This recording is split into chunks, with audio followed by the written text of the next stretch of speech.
సుగుణాలతో సుగుణాల మెట్లపై నడిపించి కనిపించు అయ్యప్ప స్వామి.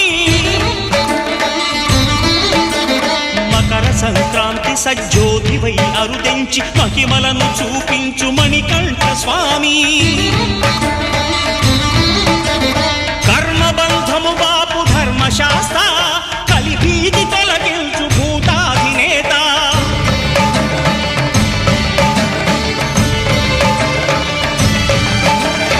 అయ్యప్ప దేవాయ నమః అభయ స్వరూపాయ నమః. ఆద్యంతరహితమౌ నీ విశ్వరూపం అజ్ఞానతిమిరము నణచు శుభదీపం.